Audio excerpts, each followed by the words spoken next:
அவன் தலையின் மேல் சவரகன் கத்தியும் படுவதில்லை அப்படின்னு பொருத்தனை பண்ணுறான். பொருத்தனை பண்ணி ஜெபிக்கிறான். அந்த ஜெபிச்சுட்டு போனான், ஜெபிச்சுட்டு நிம்மதியாக சமாதானத்தோடு போனான். அதே போல் ஆண்டவர் கொடுத்தாரு. அவருடைய பொருத்தனையை கேட்டு ஆண்டவர் கொடுத்தாரு சாமுவேலை. அதே போல் சாமுவேலை என்ன செய்கிறாங்க, அந்த அன்னாள் வந்து கொண்டு விடுறாங்க.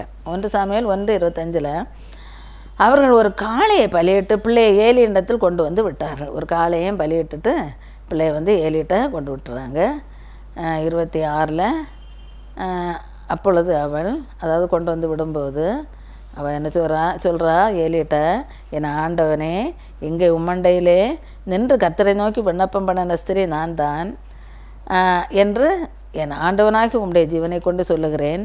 இந்த பிள்ளைக்காக விண்ணப்பம் பண்ணினேன். நான் கர்த்தரிடத்தில் கேட்ட என் விண்ணப்பத்தின்படி எனக்கு கட்டளையிட்டார். நான் இங்கே வந்து ஜெபம் பண்ணேன். அப்போ நீ குடிச்சிட்ருக்கேன்னெல்லாம் அவர் சொன்னார். அது அவள் கொஞ்சம் ஞாபகப்படுத்த சொல்கிறா. இந்த இடத்துல வந்து நான் விண்ணப்பம் பண்ணேன் ஆண்டவர்கிட்ட, என்னுடைய இந்த விண்ணப்பத்தை கேட்டு ஆண்டவர் இந்த குழந்தையை தந்திருக்கிறாரு. கர்த்தரிடத்தில் நான் கேட்ட என் விண்ணப்பத்தின்படி எனக்கு ஆண்டவர் வந்து கட்டளையிட்டிருக்கிறாரு. அதனால் ஆகையால் 28 அவன் கர்த்தருக்கென்று கேட்கப்பட்டபடியினால் அவன் உயிரோடு சகல நாள் அவனை கர்த்தருக்கே ஒப்பு கொடுக்கிறேன் என்றாள். அவன் அங்கே கர்த்தரை பணிந்து கொண்டான். அதாவது கர்த்தருக்கென்று தான் நான் கேட்டேன், அவனை ஆண்டவருக்கென்று கேட்டேன், ஆண்டவர் தந்திருக்கிறாரு. அதனால் அவன் உயிரோடு இருக்கக்கூடிய சகல நாளும் அவனை தான் கர்த்தருக்கே ஒப்பு கொடுக்குறேன் அப்படின்னு சொன்னால் அவனை அங்கே கர்த்தரை வந்து பணிந்து கொண்டான். இந்த மாதிரி ஆண்டவர் பொருத்தனை ஜெபத்தை கேட்டு அந்நாளுக்கு இறங்கினார். மனங்க சொந்த அழுதான் பொருத்தனையோடு ஜெபிக்கிறார். ஆண்டவர் கேட்டு பதில் கொடுத்தாரு. கர்த்தர் வந்து பதில் கொடுத்து அண்ணாவுடைய நிந்தையை என்ன செய்கிறாரு, நீக்கிறாரு. அவருடைய சிறுமையை பார்த்தாரு, அவருடைய விண்ணப்பத்தை கேட்டார். பொருத்தனையோடு பண்ண விண்ணப்பத்தை அவர் நெக்லெக்ட் பண்ணலை, அதை அசட்டை பண்ணலை. அவர் வந்து விண்ணப்பத்தை கேட்டு பதில் கொடுத்துருக்கிறாரு. ஏசாயா 25:8 கர்த்தராகிய தேவன் எல்லா முகங்களிலும் இருந்து கண்ணீரை துடைத்து தம்ம ஜனத்தின் நிந்தை பூமியில் இராதபடிக்கு முற்றிலும் நீக்கி விடுவார். கர்த்தரே இதை சொன்னார். இந்த மாதிரி தேவன் வந்து எல்லா முகங்களில் இருந்து கண்ணீரோடு ஜெபித்தார். பயங்கரமாக அழுகையோட மனங்கசந்து அழுது ஜெபிக்கிறான்.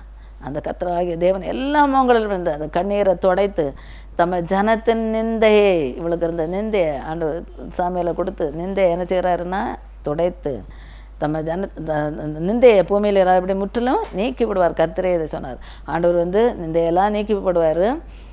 பொருத்தனையோடு ஜபித்தா அந்த அண்ணாவுடைய ஜபத்தை போல் நாம் பொருத்தனையோடு ஜபிக்கும்போது நிந்தையை நீக்குவார், விண்ணப்பத்தை கேட்பார், நம்முடைய சிறுமையை அவர் நோக்கி பார்ப்பார். அவளை போல் பொருத்தனையோடு நம்ம ஜபிப்போம். பொருத்தனையை பண்ணி ஜபிக்கும்போது ஆண்டவர் கேட்பார், பதிலை தருவார். அண்ணாவுடைய சிறுமையை நீக்கின கர்த்தர், அவருடைய நிந்தையை நீக்கினவர், நம்முடைய சிறுமையும் என்ன செய்வார், நீக்குவார், நிந்தையை நீக்குவார், ஆசீர்வைப்பார். ஏற்ற காலத்தில் அவருடைய பலத்தை கரத்துக்குள்ளே அடங்கி இருங்கள்னு தான் சொல்லியிருக்கு. அதனால் ரொம்ப அவசரப்படாமல் ஆண்டவருக்காக வெயிட் பண்ணணும். பொறுமையோடு காத்திருந்தேன்னு சொன்ன போல் பொறுமையோடு காத்திருந்து ஆண்டவருடைய ஆசீர்வாதத்தை பெற்றுக்கொள்ளணும். அடுத்தது வந்து இன்னொன்று பொருத்தனையோடு, அது பொருத்தனை பண்ணையில் ஜபிக்கிறான். யாருன்னா சிம்சோன். கடைசி நேரத்தில் அவனுடைய விண்ணப்பம், சிம்சோனுடைய விண்ணப்பம், அவன் கடைசி நேரத்தில் அவன் பண்ண விண்ணப்பம், அதாவது ஆண்டவருடைய உதவிக்காக தேடுறான். சிம்சோன் யாருன்னு தெரியும், நல்ல ஒரு பலசாலி தான். இஸ்ரேல் ஜனங்களுக்கெல்லாம் நியாயாதிபதியாக இருந்தான்.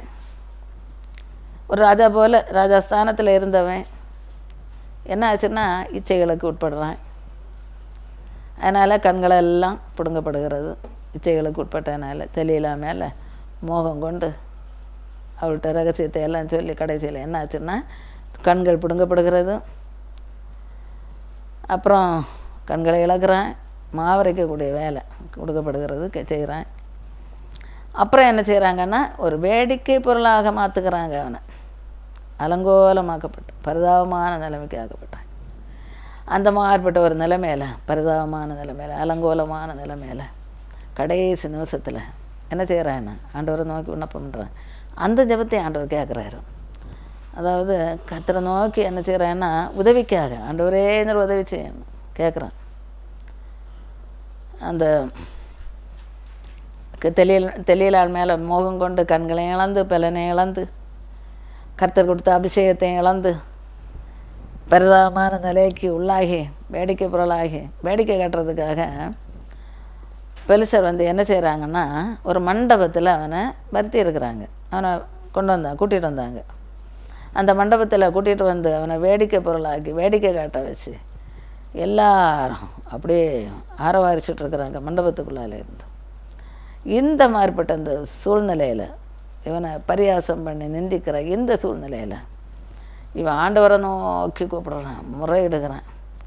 அவனுடைய விண்ணப்பத்தை ஆண்டவர் கேட்குறாரு. ஆண்டவர் நோக்கி விண்ணப்பம் பண்ணுறான் இல்லையா, அதை கேட்குறாரு. நியாயாதிபதிகள் 16:28 என்ன சொல்லியிருக்குன்னா, அப்பொழுது சிம்சோன் கர்த்தரை நோக்கி கூப்பிட்டு, கர்த்தராகிய ஆண்டவரே, நான் என் 2 கண்களுக்காக ஒரே தீர்வையாய் பெலிஸ்தர் கையில் பழி வாங்கும்படிக்கு இந்த ஒரு விஷயம் மாத்திரம் என்னை நினைத்தருளும், தேவனே பலப்படுத்தும் என்று சொல்லி சிம்சோன் அந்த வீட்டை தாங்கி நிற்கிற 2 நடுத்தூண்களில் ஒன்றை தன் வலது கையினாலும் மற்றொன்றை தன் இடது கையினாலும் பிடித்து கொண்டு, என் ஜீவன் பெலிஸ்தரோட கூட மடிய கடவுது என்று சொல்லி பலமாய் சாய்க்க அந்த வீடு அதில் இருந்த பிரபுக்கள் மேலும் எல்லா ஜனங்கள் மேலும் விழுந்தது. இவ்விதமாய் அவன் உயிரோடு இருக்கையில் அவனால் கொல்லப்பட்டவர்களை பார்க்கலும் அவன் சாகும்போது அவனால் கொல்லப்பட்டவர்கள் அதிகமாக இருந்தார்கள்.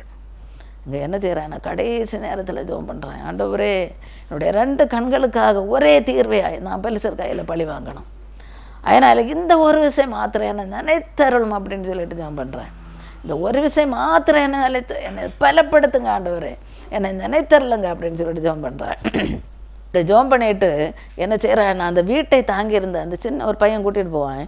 அவன்கிட்ட சொல்லுவேன், இந்த வீட்டை தாங்கி இருக்கக்கூடிய அந்த மண்டபத்தை 2 தூண்கள் தாங்கிட்டு இருக்கோம், அந்த தூண்களுக்கு பக்கத்தில் என்ன கொண்டு நிப்பாட்டுன்னு சொல்லுவேன். அவனை அது போல் கொண்டு நிப்பாட்டுவேன்.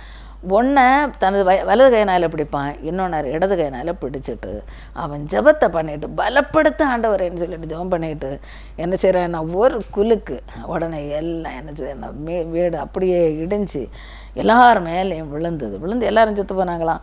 அவன் மற்றபடி உயிரோடு இருக்கிறப்ப செத்தவங்களை விட இவன் சாகும்போது செத்தவங்க நிறைய பேரான் பெலிஸ்தர்கள். அந்த மாதிரி கடைசி நிமிஷத்தில் அவன் பண்ண அந்த விண்ணப்பத்தை ஆண்டவர் கேட்டு அவனை பலப்படுத்தி இருக்கிறாரு. அந்த பலன் அவனுக்கு இழந்து போன பலனை அவன் திரும்ப பெற்றிருக்கிறான். ஏன்னா அவனுக்கு முடியும் அவன் கட் பண்ணால் தான் அவனுக்கு பலம் குறையும். முடி வளர்ந்துருக்கு, அது அவங்களும் தெரியாது. ஜட முடி முதல்ல இருந்த போல் வளர்ந்துருக்கு, அவனுக்கு பலம் இருந்திருக்கு. ஆனால் அவனுக்கு பலம் இருந்ததெல்லாம் அவன் முதல்ல உணரலை. இந்த நேரத்தில் அவன் ஜெபம் பண்ண உடனே அவனுக்கு அந்த பலன் திருப்பி கிடைக்குது, அந்த சக்தி அவன் பெற்றுக்கொள்ளுகிறான். அப்படி 2 கையும் 2 தூணில் பிடிச்சிட்டு ஒரு ஆட்டினா எல்லாம் அப்படியே கீழே விழுந்து. அப்புறம் எல்லாரும் செத்தாங்க, இவனும் கூட செத்து போனேன். அப்படி என்னை நினைத்தருளும் ஆண்டவர், என்னை பலப்படுத்தினவன் ஆண்டவர்கிட்ட வேண்டுதல் பண்ண போது ஆண்டவர் அவனை நினைத்தருளினார், பலப்படுத்தினார். அவனுக்கு விண்ணப்பத்தையும் கேட்டு பாவம் ஆனால் கூட இறந்து போனால் அதுதான் ஒரு கஷ்டம். இப்படி கடைசி நேரத்தில் அவன் கேட்டான், அந்த ஜெபத்துக்கு விண்ணப்பத்துக்கு ஆண்டவர் பதில் கொடுத்தாரு. அவன் செய்த தப்பு அதுதான் மோசம். கண்களின் இச்சைக்கு தன்னை ஒப்பு கொடுத்தது அது ஒரு தப்பு. அவனை போல் இந்த கண்களின் இச்சைகளுக்கு என்ன செய்யக்கூடாது, இடம் கொடுக்கக்கூடாது. நம்ம என்ன செய்யணும்னா யோசேப்பே போல் அதுலேருந்து தப்பானான், அவன் ஓடிட்டான். இந்த மாதிரிப்பட்ட இந்த பிசாசனுடைய தந்திரத்தில் மாட்டாதபடிக்கு அவன் தப்பி ஓடிட்டான். யோசேப்பு தப்பி ஓடிறானா இந்த மாதிரிப்பட்ட இச்சைகளுக்கு உட்படாதபடிக்கு. ஆனால் பாவம் இவனுக்கு அது தெரியலை. யோசேப்பை போலத்த அந்த ஒரு குணம் இவனுக்கு இல்லை. இவன் எவ்வளோ பலசாலி, ஆனால் இந்த மாதிரிப்பட்ட ஒரு சூழ்நிலையினால் அவனுடைய பலத்தை இழந்து இவன் இப்படி மோசமான ஒரு சூழ்நிலைக்கு ஆகிட்டான். அந்த மாதிரிப்பட்ட ஒரு சூழ்நிலை வராதபடிக்கு பார்த்துக்கிடணும். இச்சைகளுக்கு இடம் கொடுக்கக்கூடாது. இடம் கொடுக்காம ஆண்டவருக்குள்ளால் யோசிப்பை போல் நல்ல ஒரு பரிசுத்தமான சிந்தையோடு, பரிசுத்தமான உள்ளத்தோடு, பரிசுத்தமான மனதோடு வாழணும். ஆண்டவருடைய ஆசீர்வாதம் கிடைக்கும். இப்படிப்பட்ட ஒரு அழிவு வராது. இவன் அழிஞ்சு போனான், அந்த மாதிரி ஒரு அழிவு வரக்கூடாது. அப்புறம் யாருன்னா ஆசா.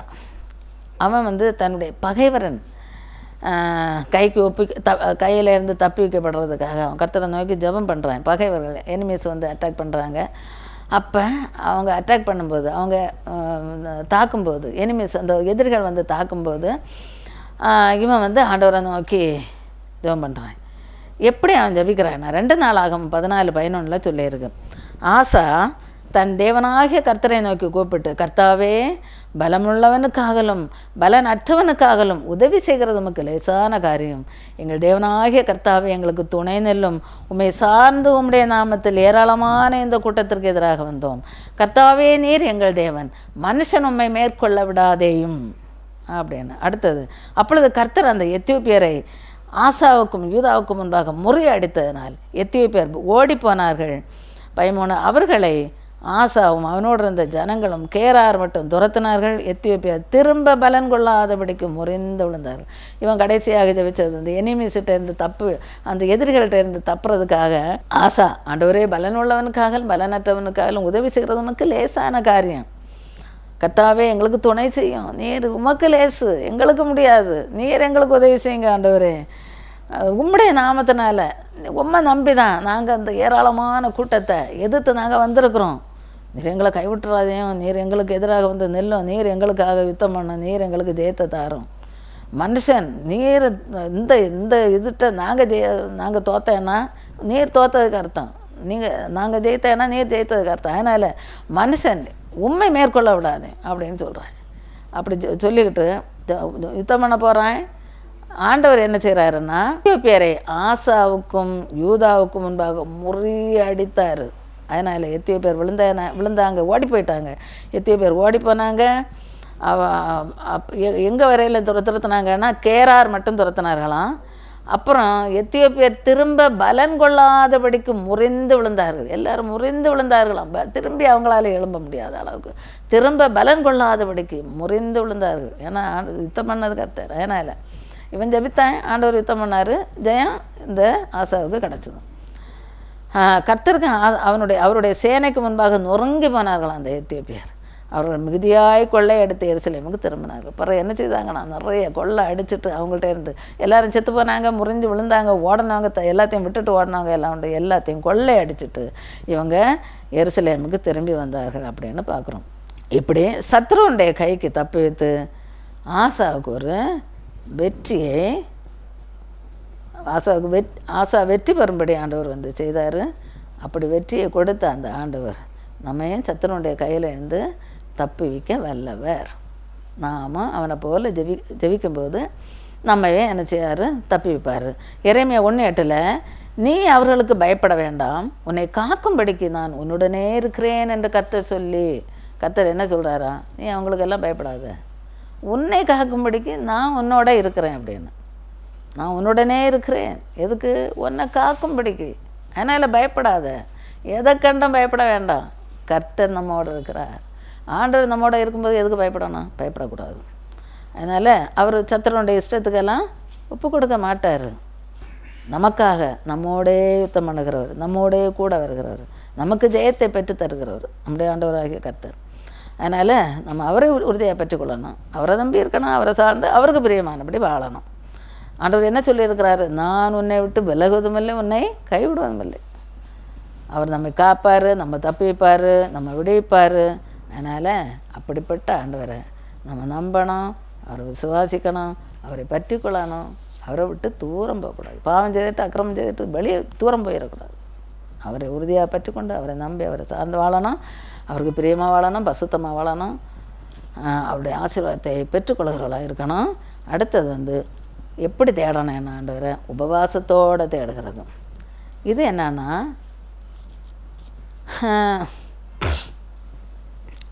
எஸ்தர், மொர்தகாய், ஆமான் இவங்களை பற்றி சொல்லியிருக்கு. ஆமான் வந்து ஒரு சதி பண்ணுறான். அவனுடைய சதி என்னன்னா, ஆதார் மாதம் 13ஆம் தேதி அந்த தேதியாகிய ஒரே நாளில் சிறியோர் பெரியோர் குழந்தைகள் ஸ்திரீகள் ஆகிய சகல யூதரையும் அழித்து கொன்று நிர்மூலமாக்கவும் அவர்களை கொள்ளையிடவுமான கட்டளைகள் அகாஸ்வேர ராஜாவின் நாடுகளுக்கெல்லாம் அனுப்பப்பட்டது. இவனுடைய சதியினால், ஆமான் செய்த சதியினால் மொர்தெகாய்க்கு மேலே அவனுக்கு ஒரு கடுப்பு. அவன் கும்பிடலேன்னு இவனை அந்த வணங்கல்லேன்னு அவனுக்கு கடுப்புனால மருதகாய் யூதகுலன்னு அறிஞ்சு யூதகுலத்தை எல்லாம் அழிக்கணும்னு சதி செய்கிறேன். அதுக்கு ஒரு நாளையும் அந்த அகாசுவேர் ராஜாவுக்கு ராஜா மூலம் பெற்றுக்கொள்கிறேன். பெற்றுக்கொண்டு அதான் ஆதார் மாதம் 13ஆம் தேதி 13ஆம் தேதியில் சிறியோர் பெரியோர் குழந்தைகள் என்ன எல்லாரையும் அழிக்கணும், என்ன ஸ்திரீகள் ஆகிய சகல யூதர்கள் எல்லாரையும் அழித்து கொண்டு நிர்மூலமாக்கணும், அவங்கள கொள்ளையிடணும், அவங்கள அழிக்கணும், கொல்லணும், கொள்ளையிடணும். இந்த மாதிரிப்பட்ட காரியங்களுக்காக உள்ள அந்த ஆர்டர், அந்த உத்தரவு இதை வாங்கிட்டு எல்லா இடங்களையும் அனுப்பியாச்சு. ராஜாவுடைய உத்தரவும் அவனுடைய கட்டளை, இது ராஜாவுடைய கட்டளை. அந்த கட்டளையும் போய் சேர்ந்ததும் அது எல்லாருக்கும் தெரிஞ்ச உடனே அந்த யூதர்களுக்குள்ளால மகா துக்கம் எப்படி இருக்கும். 13ஆம் தேதி ஆதார் மாதம் 13ஆம் தேதி எல்லாரையும் கொல்ல போகிறாங்கங்கிற அந்த ஒரு செய்தியை கேட்டதும் யூதர்களுக்குள்ளால மகா துக்கம். உடனே என்ன செய்கிறாங்க, உபவாசத்தோடும் அழுகியோடும் புலம்பலோடும் ரெட்டுடுத்தி சாம்பலில் எடுந்து ஆண்டவரை நோக்கி முறையிடுகிறாங்க. அந்த மொர்தெகாய் எஸ்தர்கிட்ட சொல்லும்படி சொல்கிறான். அதாவது எஸ்தர் ராஜாவிட்ட போய் ஜனங்களுக்காக ஜனங்களுக்காக விண்ணப்பம் பண்ணணும், மன்றாடணும், அப்போ தான் இந்த அழிவிலேருந்து தப்ப முடியும் அப்படின்னு சொல்லிட்டு மொர்தெகாய் எஸ்தர்கிட்ட சொல்லி அனுப்பினதும் அதை எஸ்தர் கேட்குறான். உடனே கேட்டுட்டு அவள் ஒரு நியூஸு சொல்லி அனுப்புகிறான். அவள் என்ன சொல்லி அனுப்புகிறான்னா, யாராவது அழைப்பிக்கப்படாமல் உள்முற்றத்தில் ராஜாவினிடத்தில் பிரவேசித்தால், புருஷரானாலும் ஸ்திரீயானாலும் சரி, அவர்கள் பிழைக்கும்படிக்கு அவர்களுக்கு ராஜா பொற்சங்கோலை நீட்டினால் ஒழிய மற்றபடி சாக வேண்டும் என்கிற ஒரு தவறாத சட்டம் உண்டு. இது எல்லாருக்கும் தெரியும். அவள் என்ன சொல்கிறா, இப்படி யாராவது ராஜாவிட்ட போனேன்னா அவர் அழைக்கப்படணும், அவர் அழைச்சா நாங்கள் போகலாம். அப்படி அழைப்பிக்கப்படாமல் போனால் அவர் பொற்சங்கோலை நீட்டுனா தப்பலாம், இல்லைன்னா என்னது சாக வேண்டியதுதான். பொற்சங்கோலை அவர் பார்த்து பொற்சங்கோலை நீட்டிட்டாருன்னா விண்ணப்பம் ஏதாவது இருந்தால் சொல்லலாம், தப்பலாம், இல்லைன்னா சாக வேண்டும் அப்படிங்கிற ஒரு தவறாத சட்டம் அங்கே உண்டே. அவர் இன்னும் கூப்பிடாமல் நான் எப்படி போய் அவர்கிட்ட விண்ணப்பங்களை சொல்கிறது, மன்றாட்ட சொல்கிறது அப்படின்னு சொல்லிட்டு சொல்லி அனுப்புகிறான். உடனே மொர்தெகாய் என்ன சொல்கிறாருன்னா, நீ இந்த காலத்தில் மௌனமாக இருந்தால் யூதருக்கு சகாயமும் ரட்சிப்பும் வேறொரு இடத்திலிருந்து எழும்பும். அப்பொழுது நீயும் உன் வீட்டார், உன் தகப்பன் வீட்டார், குடும்பத்தாரும் அழிவீர்கள். நீ இப்படிப்பட்ட காலத்துக்கு உதவியாக இருக்கும்படி உனக்கு ராஜமேன்மை கிடைத்திருக்கலாமே, யாருக்கு தெரியும் அப்படின்னு சொல்லி அனுப்புகிறாரு. அதாவது இந்த காலத்தில் நீ மௌனமாக இருந்தால், நான் அங்கே போக மாட்டேன், அவர்கிட்ட கேட்க மாட்டேன், நான் என் பாட்டுக்கு இருப்பேன்னு சொல்லிட்டு நீ மௌனமாக இருந்தால் யூதருக்கு கண்டிப்பாக யூதராக ஆண்டவர் காப்பாற்றுவார். யூதருக்கு சகாயமும் ரட்சிப்பும் வேறொரு இடத்துலேருந்து வரும்.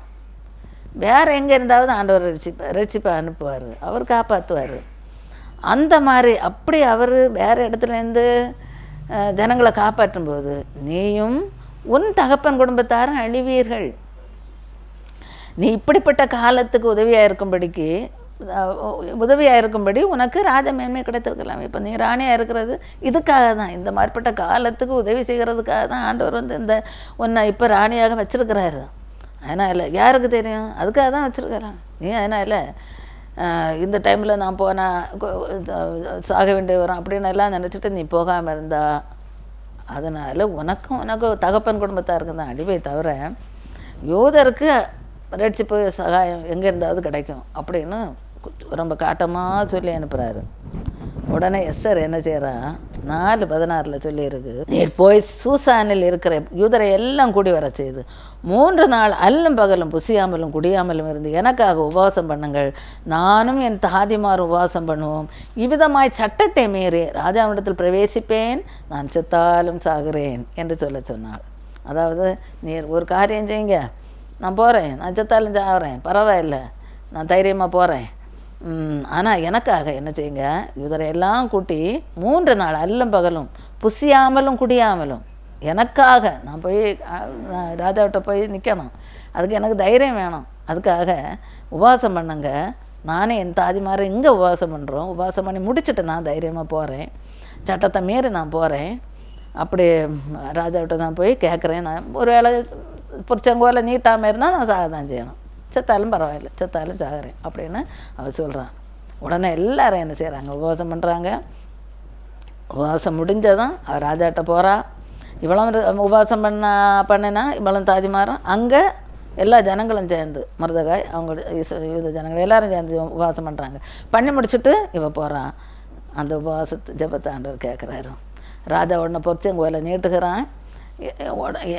அவன் சொல்கிறான், ராஜா பொரிச்சங்கோலை நீட்டிட்டு, உனக்கு என்ன வேண்டும், நீ கேட்குற மன்றாட்டி என்ன, நீ ராஜ்யத்தில் பாதியை கேட்டானு அதை உனக்கு நான் தருவேன் அப்படின்னு சொல்கிறாரு. உனக்கு அது கொடுக்கப்படும் அப்படின்னு சொல்கிறார். உன்னுடைய மன்றாட்டி என்ன, நீ என்ன கேட்குற, உனக்கு என்ன வேணும், ராஜ்யத்தில் பாதி கேட்டால் கூட நான் தரலாம் அப்படின்னு அந்த பொரிச்சங்கோலை நீட்டிட்டு சொல்கிறார். உடனே எஸ்தர் சொல்கிறான், நான் செய்கிற விருந்துக்கு நீரும் ஆமானும் வரணும் அப்படின்னு. உடனே ராஜா சரின்னு சொல்லிட்டு விருந்துக்கு 2 பேரும் ஆமானை கூட்டிகிட்டு போகிறாரு. விருந்து முடிஞ்சதும் கேட்குறாரு, உனக்கு என்ன வேணும், நீ ராஜ்யத்தில் பாதியை கேட்டாலும் நான் தரேன் அப்படின்னு சொல்லிட்டு. உடனே அவள் சொல்கிறா, 2வது அடுத்த நாளை நான் விருந்து வைக்கிறேன், அதுக்கு நீங்கள் வரணும். அப்போ அடுத்த நாள் போகிறாங்க 2 பேரும். சாப்பிட்டாச்சு. சாப்பிட்டு முடிச்சுட்டு, உன் வேண்டுதல் என்ன, நீ கேட்குற மன்றாட்டி என்ன, ராஜா கேட்குறாரு, உன் வேண்டுதல் என்ன அப்படின்னு, உன்னுடைய நீ கேட்குற மன்றாட்டி என்ன அப்படின்னு. உடனே எஸ்தர் சொல்கிறா, ராஜாவே உம்முடைய கண்களில் எனக்கு கிருபை கிடைத்து ராஜாவுக்கு சித்தமாக இருந்தால் என் வேண்டுதலுக்கு என் ஜீவனும், ராஜ்யத்தில் பாதியெல்லாம் தேவையில்லை, என் வேண்டுதலுக்கு என் ஜீவனும் என் மன்றாட்டுக்கு என் ஜனங்களும் எனக்கு கட்டளையிடப்படுவதாக. அதாவது என் வேண்டுதலுக்கு என் ஜீவன் வேணும், நான் இப்போ சாகக்கூடிய நிலைமையில் இருக்கிறேன், என் வேண்டுதலுக்கு என் ஜீவனும் என் மன்றாட்டுக்கு என் ஜனங்களும் இப்போ அழியக்கூடிய சூழ்நிலையில் இருக்கிறாங்க, அதனால் என் மன்றாட்டுக்கு என் ஜனங்களும் எனக்கு கட்டளையிடப்படுவதாக. உடனே இவர் கேட்குறாரு, ராஜா கேட்குறாரு, இப்படி செய்ய துணிகரம் கொண்டவன் யார் அப்படின்னு, அவன் எங்கே அப்படின்னு கேட்குறாரு. உடனே அதுக்கு என்ன சொல்கிறான்னா, சத்ருவும் பகைஞனுமாகிய அந்த மனிதன் இந்த துஷ்ட ஆமான் தான் அப்படின்னு காட்டுறான்.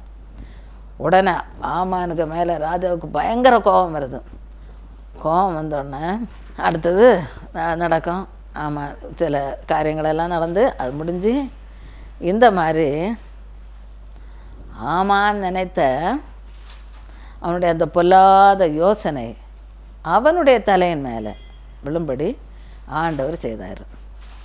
கட்டளை மாறி முடிஞ்சது.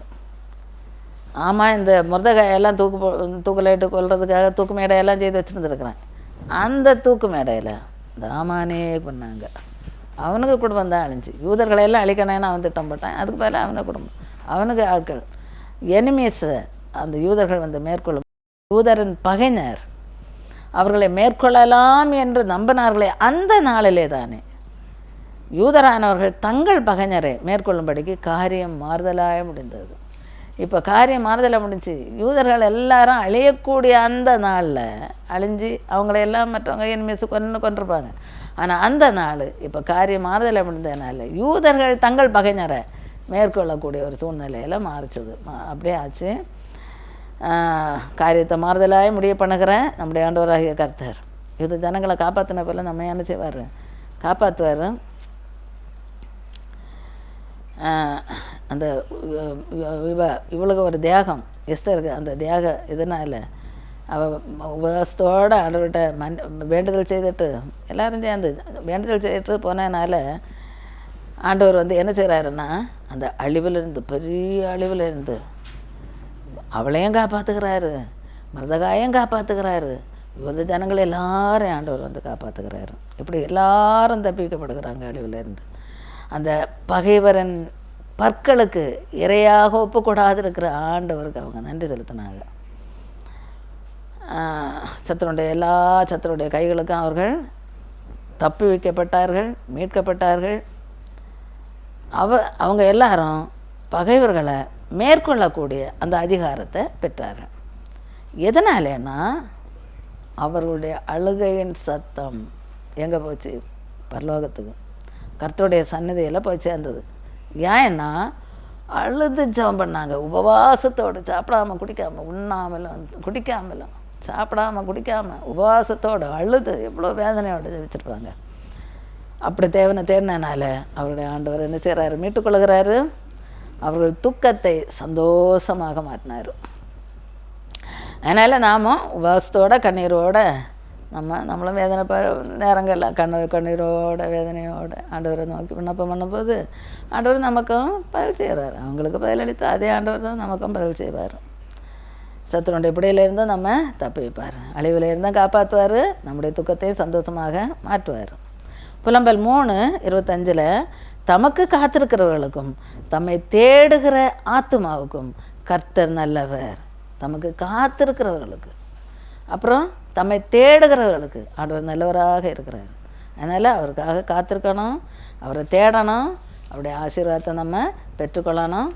அந்த ஆசீர்வாதத்தை பெற்று அவருக்கு பிரியமானபடி வாழுவோம், பசுத்தமாக வாழுவோம். ஆண்டவருக்கு பிரியமாக சத்துனுடைய இஷ்டத்துக்கு தகுந்தாப்பில் நம்ம வாழாமல் சத்துரு சாத்தானுடைய அந்த சதி மோசங்களில் விழுந்து விடாதபடிக்கு ஆண்டவருக்கு பிரியமான ஒரு வாழ்க்கை வாழ்ந்து